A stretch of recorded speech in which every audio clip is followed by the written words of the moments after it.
ददायिनी शक्तिरूपिणी मा जोगिनी जोगेश्वरी जगतमाता यं जगत्काली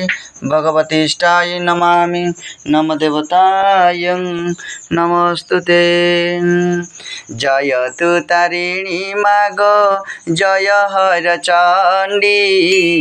तते सुमरिले मागो दुरित जे खंडी आतंक काल रे मात सुमरंती जन महामहाविपत्तिरु फेडु तु कषण गाली तोई सहु मागो गरब न सहु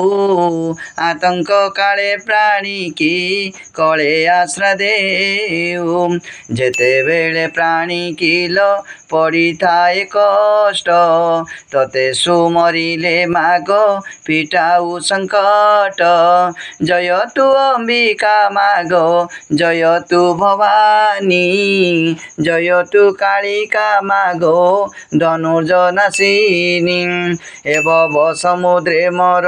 बुड़िला तरणी दुस्तर पड़ी मागो उद्धार तारिणी सखा सहोदर मागो बंधुकूल नाही विपद काल रे साहा हुओ महामाई अतीव पवित्र अटे तोर सर्वनाम सेई नाम ख्यात जे ओटई सबु ध्याम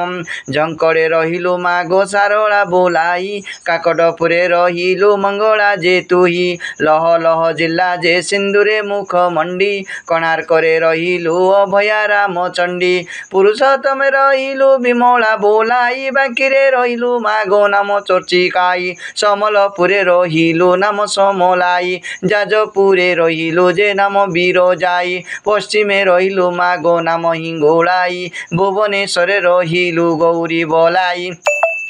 बाणपुरे रहिलु जे नाम भगवती एमंत द्वादश मागो तोर ओटई एही नामे पापी तापी पारी जे हुई प्रसन्ना बदनी मागो हरिणी नयनी दारिद्र भंजनी मागो संपद दायिनी नम काल रात्रि मागो त्रिपुरा विजयी तते सुमरिले मागो विपत्ति न थाई जनंक रहित पाई हेलो बनवासी भक्त पूजिले तोते नाना कोणु आसी भगवती भारती जे तिलक रक्षणी सर्वतु तारिणी दुर्गे नमो नारायणी फूल मध्य मंदार जे ओटे अति प्रिय प्रसाद रे श्रीफल जे ओटोइत प्रिय तारिबार शक्ति बोली बोला उतारिणी ए दिन दासु रक्षा कर भय दायिनी शुण शुण भक्त बुंदे तारिणी कहानी आतंक काले हाको पड़ंदी जे प्राणी जेते दुख तिले तारो मोचन होइब धन जन गोप लक्ष्मी तुरीते पाइब विपद काल रे जिं पड़िब शुणिब प्रातः काले ताहारो जे बंधन फिटिब तारिणी नाम जे जो न पड़ुथिब नीति केबे हेले पुणी तारो न पड़े दुर्गति तांको बिना संसार रे किछि सत्य नाही अनित्य संसार सर्व नित्य नाही केही विश्वर परम शक्ति आनंद रूपिणी प्रणाम करुछि मागो घोटगाँवासिनी नमस्ते तारिणी मागो रक्षा कर मते मुदिन रख जोनो आश्रा कली तोते जेते बेले जहा मागो करुथिबि इच्छा तो पाद चरणे पुरुथिब मन वांछा तुम्बर चरणे मोर हेउ मन स्थिर कहे कैलास जे आदि माता रक्षा कर शरणागत दिनारत हो परित्राणाय परायणे सर्वे स्वार्थे हरे देवी नारायणी नमोस्तुते सर्वमंगल मंगल्ये शिवे सर्वार्थ साधिके